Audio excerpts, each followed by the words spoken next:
တဖာကိုဘယ်လောက်လဲတဲ့တဖာကိုအခဲ180ပါပါတယ်နော်အမ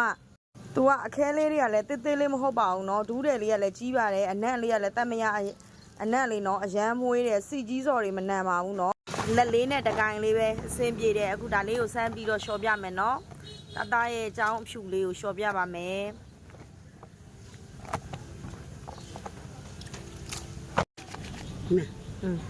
မနော်ကြီးအမဲတွေဆိုရင်လည်းချက်ချင်းကိုကျွတ်သွားတာနော်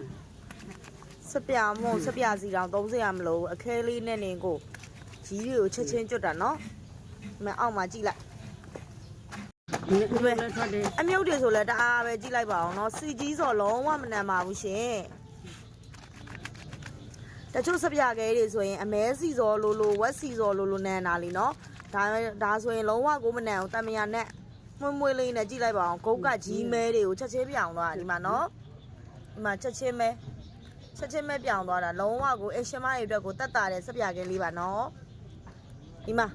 လက်မှာဆိုလဲတကိုင်လေးကိုင်ရတာလည်းအဆင်ပြေတယ်ဒူးတွေကလည်းအထူကြီးပဲဟိုလိုပပရှက်ကလေးမဟုတ်ဘူးနော်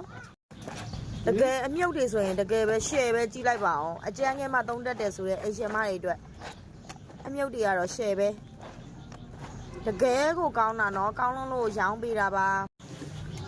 မဖွေးကော့နာပဲကြည့်လိုက်ပါဦးကြည့်အောင်အမြုပ်တွေကတော့ရှယ်ပဲဗျာအခဲမှသုံးတတ်တယ်ဆိုတဲ့သူတွေနော်အခဲလေးရောင်းပေးပါပြီဒီမှာကျောင်းသားအဖြူလေးอ่ะနော်လုံးဝအခုတော့ဖြူဖွေးသွားပါပြီရှင်399669699359ကိုဆက်သွယ်မှယူနိုင်ပါတယ်နော်တဖာချင်းဈေးကတော့9000ပါရှင်လက်ကားဈေးကတော့8000နဲ့မှ9000ပါနော်လက်ကားဈေးကို9ဖာကနေစပြီးတော့ပေးပါတယ်နော်